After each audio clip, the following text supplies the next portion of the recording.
ನಮಸ್ಕಾರ. ನಾನು ಶ್ರೀನಿಧಿ, ಅಡ್ವೊಕೇಟ್ ಶ್ರೀನಿಧಿ. ಇವತ್ತಿನ ನನ್ನ ಮೋಟಿವೇಶ್ನಲ್ ಸ್ಪೀಚ್ ಅಂತಂದರೆ, ಇವತ್ತು ನಾನು ಪಿತೃ ಪರಿಪಾಲನೆ ಹೇಗಿರುತ್ತೆ, ಪರಿಪಾಲನೆ ಅಂದರೆ ಯಾವ ರೀತಿ ನಾವು ಪಿತೃವಾಕ್ಯವನ್ನು ಪರಿಪಾಲನೆ ಮಾಡ್ತೀವಿ, ನಮ್ಮ ಆದರ್ಶ ಜೀವನಕ್ಕೆ ಅಂದರೆ ಒಬ್ಬ ವ್ಯಕ್ತಿಯ ವ್ಯಕ್ತಿತ್ವ ವಿಕಸನಕ್ಕೆ ತುಂಬ ಆದರ್ಶದಾಯಕ ವ್ಯಕ್ತಿಗಳು ನಮಗೆ ನೆನಪಾಗ್ತಾರೆ. ಯಾವುದೇ ಇವತ್ತಿನ ದಿನ ಒಬ್ಬ ವ್ಯಕ್ತಿ ಏನು ಉತ್ತುಂಗದಲ್ಲಿ ತನ್ನ ಸ್ಥಾನವನ್ನು ಅಲಂಕರಿಸಿದ್ದಾನೆ ಅಂತಂದರೆ ಅದಕ್ಕೆ ಮುಖ್ಯವಾಗಿ ಕಾರಣ ಆ ವ್ಯಕ್ತಿ ತನ್ನ ವ್ಯಕ್ತಿತ್ವದಲ್ಲಿ ಒಳ್ಳೆಯ ಆದರ್ಶಗಳನ್ನು ಅಳವಡಿಸಿಕೊಂಡಿರುವಂತಹದ್ದು. ಎಲ್ಲರಿಗೂ ಮಹಾತ್ಮ ಗಾಂಧೀಜಿ ಮತ್ತು ಲಾಲ್ ಬಹದ್ದೂರ್ ಶಾಸ್ತ್ರಿಯವರ ಜನ್ಮದಿನಾಚರಣೆಯ ಶುಭಾಶಯಗಳನ್ನ ಹೇಳ್ತಾ, ಎಲ್ಲರೂ ಹೇಗಿದ್ದೀರಿ, ತುಂಬ ಚೆನ್ನಾಗಿದ್ದೀರಾ ಅಂತ ಭಾವಿಸ್ತಾ, ದೇವರು ನಿಮಗೆ ಯಾವಾಗಲೂ ಆರೋಗ್ಯವನ್ನು ಕೊಟ್ಟು ಕಾಪಾಡಲಿ, ನೆಮ್ಮದಿಯ ಜೀವನ, ಸುಖಕರವಾದ ಜೀವನ ನಿಮ್ಮದಾಗಲಿ ಅಂತ ಹೇಳ್ತಾ, ದಯವಿಟ್ಟು ನನ್ನ ಚಾನಲ್ನ ನೋಡಿರಿ, ಹಾಗೆ ಸಪೋರ್ಟ್ ಮಾಡಿ, ಲೈಕ್ ಮಾಡಿ, ಶೇರ್ ಮಾಡಿ, ಹಾಗೆ ಸಬ್ಸ್ಕ್ರೈಬ್ ಮಾಡೋದನ್ನು ಕೂಡ ಮರಿಬೇಡಿ. ನನಗೆ ಗೊತ್ತಿರುವಂತಹ ವಿಷಯಗಳನ್ನ ನಾನು ನಿಮ್ಗೆ ಹಂಚ್ಕೊಳ್ತೀನಿ. ಹಾಗೆ ನಿಮಗೆ ಗೊತ್ತಿರುವಂಥ ವಿಷಯಗಳನ್ನ ಕಮೆಂಟ್ ಬಾಕ್ಸಲ್ಲಿ ನನಗೂ ಕೂಡ ತಿಳಿಸಿ ಅಂತ ಹೇಳ್ತಾ, ಇವತ್ತಿನ ಒಬ್ಬ ವ್ಯಕ್ತಿಯ ವಿಕಸನಕ್ಕೆ, ಆ ವ್ಯಕ್ತಿತ್ವ ವಿಕಸನಗೊಳ್ಳಲಿಕ್ಕೆ ಎಷ್ಟು ಅಂದರೆ ಆದರ್ಶಗಳನ್ನು ಮನುಷ್ಯನಾದವನು ಹೇಗೆ ತನ್ನ ಜೀವನದಲ್ಲಿ ಅಳವಡಿಸ್ಕೊಳ್ಬೇಕು, ಹೇಗೆ ತನ್ನ ಆದರ್ಶಗಳನ್ನು ಬೇರೆ ಬೇರೆ ವ್ಯಕ್ತಿಗಳಿಂದ ನಾವು ಒಳ್ಳೆಯದನ್ನು ಮಾತ್ರ ತಗೋಬೇಕು, ಕೆಟ್ಟದ್ದನ್ನು ಬಿಟ್ಟುಬಿಡಬೇಕು, ಒಬ್ಬ ಸದೃಢವಾಗಿ ಒಬ್ಬ ಸಮಾಜದಲ್ಲಿ ಗುರುತಿಸ್ಕೊಳ್ಳಲಿಕ್ಕೆ ಅಥವಾ ಒಂದು ಸಾಧನೆಯ ಮುಖಾಂತರ ಗುರುತಿಸ್ಕೊಳ್ಳುವಂತಹ ಒಂದು ಪ್ರಯತ್ನಕ್ಕೆ ಏನೇನು ಮನುಷ್ಯನಿಗೆ ಬೇಕಾಗ್ತವೆ, ಮುಖ್ಯವಾಗಿ ಯಾವ ರೀತಿಯಾದಂತಹ ಆದರ್ಶಗಳನ್ನು ನಮ್ಮ ವ್ಯಕ್ತಿತ್ವಕ್ಕೆ ಅಳವಡಿಸ್ಕೋಬೇಕು ಎನ್ನುವುದನ್ನು ಇವತ್ತಿನ ಈ ವಿಷಯದಲ್ಲಿ ನಾನು ಪ್ರಸ್ತಾಪ ಮಾಡ್ತಾಯಿದ್ದೀನಿ. ಇಲ್ಲಿ ಮುಖ್ಯವಾಗಿ ಮೊಟ್ಟ ಮೊದಲನೇ ನಮಗೆ ಪಿತೃವಾಕ್ಯ ಪರಿಪಾಲನೆ ಅಂದ ತಕ್ಷಣ ನಮಗೆ ಶ್ರೀರಾಮಚಂದ್ರ ನೆನಪಾಗ್ತಾರೆ, ಹಾಗೆ ಪರಶುರಾಮ ನೆನಪಾಗ್ತಾರೆ. ನಿಮಗೆ ಎಲ್ಲ ಗೊತ್ತಿರೋ ಹಾಗೆ ಕಥೆಗಳಲ್ಲಿ ಪರಶುರಾಮ ತನ್ನ ತಂದೆಯ ಒಂದು ಮಾತಿನಿಂದ ತನ್ನ ತಾಯಿಯ ರುಂಡವನ್ನು, ತನ್ನ ಕೊಡಲಿಯಿಂದ ತನ್ನ ತಾಯಿಯ ರುಂಡವನ್ನು ಕಡಿದು ತಂದೆಯ ಒಂದು ಮಾತನ್ನು ಪಾಲಿಸ್ತಾನೆ. ಹಾಗೆ ಅಯೋಧ್ಯೆಯ ಶ್ರೀರಾಮಚಂದ್ರನು ಕೂಡ ತನ್ನ ತಂದೆ ದಶರಥ ಮಹಾರಾಜನ ಮಾತನ್ನು ಯಾವತ್ತೂ ಧಿಕ್ಕರಿಸದೆ ತಂದೆಯ ಮಾತಿನ ಅಣತಿಯಂತೆಯೇ ನಡೆಯುತ್ತಾನೆ.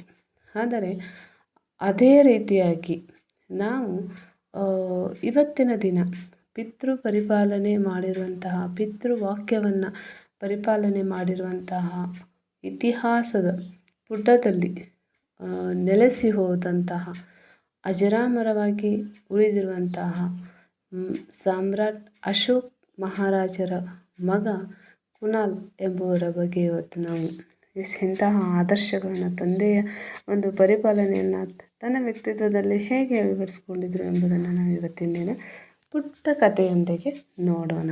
ಇದು ನಿಮಗೆ ಹೇಗೆ ಇದೆ, ನಮಗೆ ಹೇಗೆ ಸಹಾಯ ಆಗುತ್ತೆ ಅಂತ ಅಂದ್ಕೋಬೇಡಿ.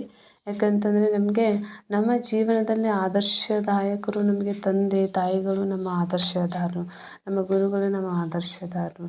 ಹಾಗೆ ನಮಗೆ ಒಳ್ಳೆಯದನ್ನು ನಾವು ಯಾವುದನ್ನು ತಗೊಳ್ತೀವಲ್ಲ ಅದೆಲ್ಲ ನಮಗೆ ಆದರ್ಶ.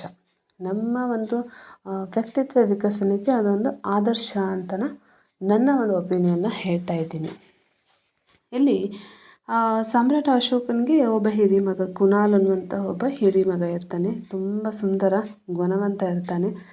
ಆ ವ್ಯಕ್ತಿ ಕುನಾಲ ಮಹಾರಾಜ ತನ್ನ ಪತ್ನಿ ಶ್ರೀಯ ಜೊತೆ ಉಜ್ಜಯಿನಿಯಲ್ಲಿ ವಾಸ ಮಾಡ್ತಿರ್ತಾನೆ. ಅಶೋಕನಿಗೆ ತನ್ನ ಮಗ ಯಾವಾಗಲೂ ಸದಾ ಅಧ್ಯಯನಶೀಲನಾಗಿರಬೇಕು ಅನ್ನುವಂಥ ಒಂದು ಆಸೆ ಇರುತ್ತೆ. ಒಂದಿನ ಅವನು ಕುನಾಲನಿಗೆ ಪ್ರಾಕೃತ ಭಾಷೆಯನ್ನು ನೀನು ಚೆನ್ನಾಗಿ ಅಧ್ಯಯನ ಮಾಡು ಅಂತ ಹೇಳಿ ಒಂದು ಪತ್ರವನ್ನು ಬರೀತಾನೆ. ಆ ಪತ್ರ ಆ ಸಮಯದಲ್ಲಿ ಕುನಾಲ ಎಲ್ಲಿ ವಾಸವಾಗಿರ್ತಾನೆ ಅಂದರೆ ತನ್ನ ಮಲತಾಯಿ ರಾಣಿ ದಿಶ್ಯರಕ್ಷಿತ ಹತ್ತಿರದಾಗ, ಅಂದರೆ ಅವಳ ಜೊತೆಗೆ ವಾಸ ಮಾಡ್ತಿರ್ತಾನೆ. ಅದಕ್ಕೆ ಅಧ್ಯಯನಕ್ಕೆ ಪ್ರಾಕೃತ ಭಾಷೆಯಲ್ಲಿ ಅಂದೀಲು ಅದೀಲು ಅಂತ ಹೇಳಿ ಬರೆಯಲಾಗಿದೆ. ರಾಣಿಗೆ ಅದೇ ಒಂದು ಪ್ಲಸ್ ಪಾಯಿಂಟ್ ಆಗಿಬಿಡುತ್ತೆ ಅವಳಿಗೆ. ಇವನು ಹೇಗಾದರೂ ಮಾಡಿ ತಂದೆಯಿಂದ ಇವನನ್ನು ದೂರ ಮಾಡಬೇಕು, ಇವನಿಗೆ ಮಹಾರಾಜ ಪಟ್ಟ ಸಿಗಬಾರ್ದು. ಮಲತಾಯಿ ಗೊತ್ತು, ಮಲತಾಯಿಯ ಒಂದು ಭಾವನೆಗಳು ಒಂದು ಯಾವ ರೀತಿಯಾಗಿರ್ತವೆ ಅಂತ. ಯಾವತ್ತು ಮಲತಾಯಿ ತಾಯಿ ಆಗಲಿಕ್ಕೆ ಸಾಧ್ಯ ಇಲ್ಲ. ಯಾವಾಗಲೂ ಒಂದು ಮಕ್ಕಳ ಒಂದು ತನ್ನ ಮಕ್ಕಳು ಮಾತ್ರ ಚೆನ್ನಾಗಿರ್ಬೇಕು, ಬೇರೆಯವ್ರ ಮಕ್ಕಳು ಚೆನ್ನಾಗಿರಬಾರ್ದು ಅನ್ನೋಂಥ ಒಂದು ಮನೋಸ್ಥಿತಿ ಇರುತ್ತೆ. ಹಾಗೆ ಇದೇ ಅವಕಾಶವನ್ನು ಏನು ಮಾಡ್ತಾಳೆ, ರಕ್ಷಿತ ರಾಣಿ ಏನು ಮಾಡ್ತಾಳೆ, ಇದೇ ಆ ಒಂದು ಅವಕಾಶವನ್ನು ಉಪಯೋಗಿಸ್ಕೊಂಡು ರಾಜನಿಗೆ ಗೊತ್ತಾಗಲ್ದಂಗೆ ಒಂದು ಕಣ್ಕಪ್ಪಿನಿಂದ ಕಣ್ಕಪ್ಪು ತಗೊಂಡು ಅದು ಅದೀಲು ಶಬ್ದವನ್ನು ಏನು ಮಾಡ್ತಾಳೆ, ಅಂದೀಲು ಅಂತ ಹೇಳಿ ಅದನ್ನು ಏನು ಮಾಡ್ತಾಳೆ, ತಿದ್ದುತ್ತಾಳೆ. ಒಂದು ನೋಡಿ, ಕೇವಲ ಒಂದು ಸೊನ್ನೆಯಿಂದ ಶಬ್ದದ ಅರ್ಥವೇ ಬದಲಾಗಿ ಹೋಗ್ಬಿಡುತ್ತೆ. ಅಧ್ಯಯನ ಮಾಡು ಅನ್ನೋದನ್ನು ಕುರುಡನಾಗು ಅನ್ನುವಂತಹ ಒಂದು ಅರ್ಥವನ್ನು ಕೊಟ್ಬಿಡುತ್ತೆ. ಹಾಗೆ ಪಾಟಲಿಪುತ್ರದಲ್ಲಿ ಸಾಮ್ರಾಟ ಒಂದು ಮೊಹರದ ಒಂದು ಲಕೋಟೆಯನ್ನು ತನ್ನ ದೂತನ ಮುಖಾಂತರ ಕುನಾಲನಿಗೆ ಜೋಪಾನವಾಗಿ ಇದನ್ನು ಕುನಾಲನ ಕೈಯಲ್ಲಿ ಕೊಡು ಅಂತ ಏನು ಮಾಡ್ತಾರೆ, ಕಳಿಸ್ತಾರೆ. ಅವಾಗ ಕುನಾಲ ಮತ್ತು ಶರಶ್ರೀ ಇಬ್ಬರು ಸಾಮ್ರಾಟನ ಪತ್ರವನ್ನು ಓದೋಕ್ಕೆ, ಶರಶ್ರೀ ಅಂತಂದರೆ ಅವನ ಪತ್ನಿ. ಏನು ಮಾಡ್ತಾರೆ, ಕುನಾಲ ಮತ್ತು ಅವರ ಪತ್ನಿ ಇಬ್ಬರು ಸೇರಿ ಆ ಪತ್ರವನ್ನು ಓದೋಕ್ಕೆ ಶುರು ಮಾಡ್ತಾರೆ. ತುಂಬ ಕುತೂಹಲ ಇರುತ್ತೆ. ನನ್ನ ತಂದೆ ನನಗೆ ಪತ್ರವನ್ನು ಬರೆದಿದ್ದಾರೆ, ಆ ಪತ್ರದಲ್ಲಿ ಏನಿದೆ, ನನಗಾಗಿ ಏನು ಬರೆದು ಕಳಿಸಿದ್ದಾರೆ, ಏನು ಸಂದೇಶವನ್ನು ಕಳಿಸಿದ್ದಾರೆ ಅಂತ ತುಂಬ ಕುತೂಹಲದಿಂದ ಆ ಪತ್ರವನ್ನು ಏನು ಮಾಡ್ತಾರೆ, ಓದ್ತಾರೆ. ಪತ್ರವನ್ನು ಓದಿದ ತಕ್ಷಣ ಇಬ್ಬರಿಗೂ ಆಕಾಶವೇ ಕಳಚಿ ಬಿದ್ದಂತಾಗುತ್ತೆ. ಶಾಕ್ ಆಗಿಬಿಡುತ್ತೆ ಅವ್ರಿಗೆ. ಏನಪ್ಪ, ಪತ್ರದಲ್ಲಿ ನನ್ನ ತಂದೆಯ ಹಸ್ತಾಕ್ಷರವೇ ಇರೋದು, ನನ್ನ ತಂದೆಯ ರಾಜಮುದ್ರೆಯನ್ನು ಹಾಕಿರೋದು. ಆದರೆ ಈ ಪತ್ರದಲ್ಲಿ ನನ್ನ ತಂದೆ ಹೀಗೇಕೆ ನನ್ನ ಮೇಲೆ ಇಂದಿಷ್ಟು ಕೋಪ ಬರೋಕ್ಕೆ ನಾನೇನು ಮಾಡಿದ್ದೀನಿ ತಂದೆ, ನನ್ನ ತಂದೆ ಯಾಕೆ ಈ ರೀತಿ ನನಗಾಗು ಅಂತಂದರು ಅಂತ ವಿಚಾರ ಮಾಡ್ತಾನೆ. ವಿಚಾರ ಮಾಡಿ ಅವ್ನಿಗೆ ಗೊತ್ತಾಗೋದೇ ಇಲ್ಲ, ನನ್ನ ತಂದೆಗೆ ನನ್ನ ಮೇಲೆ ಯಾಕೆ ಇಷ್ಟು ಕೋಪ, ನನ್ನ ತಂದೆ ನನ್ನನ್ನು ಕುರುಡನಾಗು ಅಂತ ಯಾಕೆ ಈ ರೀತಿ ಪತ್ರದಲ್ಲಿ ಬರೆದು ಕಳ್ಸಾನೆ ಅಂತ ಹೇಳಿ ಅದನ್ನೇ ವಿಚಾರ ಮಾಡುತ್ತಾ ಆ ಕಡೆ ವಿಚಾರ ಮಾಡ್ತಾನೆ. ಇಷ್ಟೊಂದು ಕೋಪ ಇದೆಯಾ ನನ್ನ ತಂದೆಗೆ ನನ್ನ ಮೇಲೆ ಅಂಥೇಳಿ. ಆವಾಗ ಆಯಿತು, ನನ್ನ ತಂದೆ ಆಜ್ಞೆ ಏನಿದೆ ಅದು ರಾಜಾಜ್ಞೆ, ಅದನ್ನು ನಾನು ಧಿಕ್ಕರಿಸಂಗಿಲ್ಲ, ನನ್ನ ತಂದೆ ಹೇಳಿದ್ದಂಗೆ ನಾನು ಕುರುಡನಾಗ್ತೀನಿ ಅಂಥೇಳಿ ಅಲ್ಲಿ ಒಬ್ಬರಿಗೆ ತನ್ನ ಸೇವಕರಿಗೆ ಹೇಳಿ ಅಗ್ಗಿಷ್ಟಿಕೆಯನ್ನು ತರಿಸ್ತಾರೆ. ಅಗ್ಗಿಷ್ಟಿಕೆ ಅಂತಂದರೆ ಬೆಂಕಿ. ಆ ಬೆಂಕಿ ಅದರೊಳಗೆ ಒಂದು ಕಬ್ಬಿಣದ ಒಂದು ಸಲಾಕೆಯನ್ನು ಚೆನ್ನಾಗಿ ಹೊಳೆಯುವಂತೆ ಚಂದವಾಗಿ ಕಾಯಿಸ್ತಾರೆ ಅದನ್ನು. ಅವನ ಹೆಂಡತಿ, ಅವನ ಆಪ್ತರು ಯಾರು ಬೇಡ ಅಂದ್ರೂ ಕೇಳೋದೇ ಇಲ್ಲ. ಬೇಡ, ದಯವಿಟ್ಟು ಈ ರೀತಿ ಮಾಡ್ಕೋಬೇಡಿ, ಕೇಳೋಣ, ರಾಜರನ್ನ ಹೋಗಿ ಭೇಟಿಯಾಗೋಣ, ಕೇಳೋಣ ಅಂತಂದ್ರೂ ಯಾವುದಕ್ಕೂ ಕೂಡ ಕುನಾಲ ಏನು ಮಾಡಲ್ಲ, ಅಳುಕದೆ ಅಂಜದೆ ನನ್ನ ತಂದೆಯ ಆಜ್ಞೆಯನ್ನು ನಾನು ಪಾಲಿಸಲೇಬೇಕು ಅಂಥೇಳಿ ಆ ಸಲಾಕೆಯಿಂದ ತನ್ನ 2 ಕಣ್ಣುಗಳನ್ನು ಸುಟ್ಕೊಂಡು ಬಿಡ್ತಾನೆ. ಹೀಗೆ ತನ್ನ ತಂದೆ ನನಗೆ ಕುರುಡನಾಗು ಅಂತ ಹೇಳಿದಾನಂಥೇಳಿ ಅವನು ಶಾಶ್ವತವಾಗಿ ಕುರುಡನಾಗ್ತಾನೆ. ಇದು ಯಾವುದೂ ಬೇಡಪ್ಪ, ನನಗೆ ಈ ಜಗತ್ತೇ ನನ್ನ ಪಾಲಿಗೆ ಜಗತ್ತೇ ಕುರುಡಾಗ್ಬಿಟ್ಟಿದೆ, ನಾನಂತೂ ಜಗತ್ತನ್ನು ನೋಡೋಕ್ಕಾಗಲ್ಲ, ಈ ರಾಜ್ಯದ ಸುಖ ವೈಭವ ನನಗೆ ಯಾವುದೂ ಬೇಡ, ಇದರ ಮೇಲೆ ನನಗೆ ಯಾವುದೇ ರೀತಿ ಆಸಕ್ತಿ ಇಲ್ಲ ಅಂಥೇಳಿ ವಿರಕ್ತಿ ಉಂಟಾಗಿ ಅಲ್ಲಿಂದ ತನ್ನ ಹೆಂಡತಿಯನ್ನು ಕರ್ಕೊಂಡು ಅರಮನೆಯನ್ನು ಬಿಟ್ಟು ತನ್ನ ಹೆಂಡತಿ ಜೊತೆ ನಗರಕ್ಕೆ ಹೋಗ್ತಾನೆ. ಅಶೋಕನಿಗೆ ಇದು ಯಾವುದೂ ಗೊತ್ತಿರೋಂಗಿಲ್ಲ, ಇದ್ಯಾವುದೂ ತಿಳಿದಿರೋಂಗಿಲ್ಲ. ನನ್ನ ಮಗ ಕುನಾಲ್ ಈ ರೀತಿ ಕುರುಡನಾಗಿದ್ದಾನೆ ಅಂತ ವಿಷಯನೇ ಗೊತ್ತಿರೋಂಗಿಲ್ಲ. ಇದು ಯಾವುದೇ ವಿಷಯ ಅವರಿಗೆ ಗೊತ್ತಿರೋಂಗಿಲ್ಲ. ಹಾಗೆ ದಿನ ಅಶೋಕರಿಗೆ ಅವರ ಆರೋಗ್ಯ ಹಾಳಾಗುತ್ತೆ. ಅಶೋಕ ಕುನಾಲ್ ಅವರನ್ನು, ಅಂದರೆ ಕುನಾಲ್ ತನ್ನ ಮಗನ ಕುನಾಲ್ನನ್ನು ನೋಡ್ಬೇಕಂತ ಆಸೆ ಪಡ್ತಾನೆ. ಅವನ ಸೇವಕರನ್ನ ಕಳಿಸ್ತಾನೆ. ಆವಾಗ ಗೊತ್ತಾಗುತ್ತೆ ಅಶೋಕನಿಗೆ ಈ ರೀತಿಯಾಗಿ ಆ ಪತ್ರದಲ್ಲಿ ಅಂದಿಲು ಅಂತ ಬರೆದಿದ್ರಿ, ಅದಕ್ಕೆ ನಿಮ್ಮ ಮಗ ಕುರುಡನಾಗಿದ್ದಾನೆ, ಹಾಗೆ ರಾಜ್ಯವನ್ನು ಬಿಟ್ಟು ನಗರಕ್ಕೆ ಹೋಗಿದ್ದಾನೆ ಅನ್ನುವಂಥ ವಿಷಯ ಅಶೋಕನಿಗೆ ಗೊತ್ತಾಗುತ್ತೆ. ತುಂಬ ವರ್ಷಗಳು ಕಳೆದ ನಂತರ ಕುನಾಲಿಗೆ ಒಬ್ಬ ಮಗ ಹುಡ್ತಾನೆ. ಕುನಾಲ ಊರೂರು ಸುತ್ತಕೊಂಡು ಹಾಗೆ ತಿರುಗಾಡಿಕೊಂಡು ಊರೂರು ಸುತ್ತಕೊಂಡು ಹಾಗೆ ಪಾಟಲಿಪುತ್ರಕ್ಕೆ ಬರ್ತಾನೆ. ತನ್ನ ತಂದೆಯನ್ನು ಕಾಣಲು ಪಾಟಲಿಪುತ್ರಕ್ಕೆ ಹೇಗಿದ್ರು ನಾನು ಪಾಟಲಿಪುತ್ರಕ್ಕೆ ಬಂದಿದ್ದೇನೆ, ನನ್ನ ತಂದೆಯನ್ನಾದರೂ ಒಂದು ಸಾರಿ ಆದರೂ ನಾನು ನೋಡಿ ಹೋಗಬೇಕು ಅಂಥೇಳಿ ಅರಮನೆಗೆ ಬರ್ತಾನೆ. ಅಶೋಕನಿಗೆ ಮೊದಲು ಗುರ್ತು ಹಿಡಿಯೋಕ್ಕಾಗಲ್ಲ.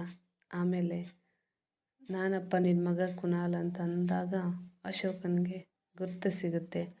ಇದರ ಹಿಂದೆ ಯಾರ ಕೈವಾಡ ಇದೆ ಅನ್ನೋದನ್ನು ಎಲ್ಲ ಅರಿತಂಥ ಅಶೋಕ ತಿಶ್ಯರಾಣಿಯನ್ನು, ಅವಳ ರಕ್ಷಿತಾಳನ್ನು ಸೆರೆಮನೆಗೆ ಕಳಿಸಿ ತನ್ನ ಮಗ, ಸೊಸೆ, ಮೊಮ್ಮಗನಿಗೆ ಎಲ್ಲರ ಜೊತೆ ಸಂತೋಷವಾಗಿ ಮೊಮ್ಮಗನಿಗೆ ಕುನಾಲ್ನ ಮಗ ಮೊಮ್ಮಗನಿಗೆ ರಾಜ್ಯ ಪಟ್ಟಾಭಿಷೇಕ ಮಾಡಿ ಅವನು ತನ್ನ ಒಂದು ಆಸೆಯನ್ನು ಈಡೇರಿಸ್ಕೊಳ್ತಾನೆ.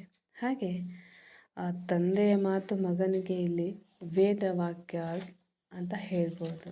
ಯಾಕಂತಂದರೆ ಒಬ್ಬ ತಂದೆಯ ಮಾತಿಗೆ ತನ್ನ ತಂದೆ ನನ್ನನ್ನು ಕುರುಡನಾಗು ಅಂದ ತಕ್ಷಣ ಮಗ ಕುರುಡನಾಗ್ಬಿಡ್ತಾನೆ. ಅದೇ ಆದರ್ಶ. ತಂದೆಯ ಮಾತುಗಳನ್ನ ಕೇಳಬೇಕು. ಹಾಗಂತ ಕೆಟ್ಟ ದಾರಿಯನ್ನು ಹಿಡಿಯೋದಲ್ಲ, ಕೆಟ್ಟ ಕೆಲಸಗಳನ್ನ ಮಾಡೋದಲ್ಲ. ತಂದೆಗೆ ಹೋಗಿ ಯಾರನ್ನೋ ಅವ್ರ ಮನೆ ಹಾಳು ಮಾಡ್ಬಾ, ಅವ್ರ ಮನೆ ಹಿಂಗೆ ಮಾಡ್ಬಾ ಅಂತ ಕೇಳೋದಲ್ಲ. ಅದಲ್ಲ ಉದ್ದೇಶ ಇದರಲ್ಲಿ. ಒಬ್ಬ ಯಾರೇ ಆಗಲಿ, ಯಾವ ತಂದೆ ಆಗಲಿ ಮಕ್ಕಳನ್ನು ಕೆಟ್ಟ ದಾರಿಗೆ ತರೋಕ್ಕೆ ಇಷ್ಟಪಡುವುದಿಲ್ಲ. ಆದಷ್ಟು ಒಳ್ಳೆಯ ನಡೆ, ಒಳ್ಳೆಯ ನುಡಿ, ಒಳ್ಳೆಯ ಗುಣ, ಈ ರೀತಿಯಾದಂಥ ಆದರ್ಶಗಳನ್ನು ಮಕ್ಕಳಲ್ಲಿ ಯಾವಾಗಲೂ ಒಬ್ಬ ಒಳ್ಳೆಯ ತಂದೆ ತುಂಬ್ತಾ ಇರ್ತಾನೆ. ಒಳ್ಳೆಯದನ್ನೇ ತುಂಬಬೇಕು ಮಕ್ಕಳಿಗೆ, ಒಳ್ಳೆಯದನ್ನೇ ಹೇಳಿಕೊಡ್ಬೇಕು ನಾವು.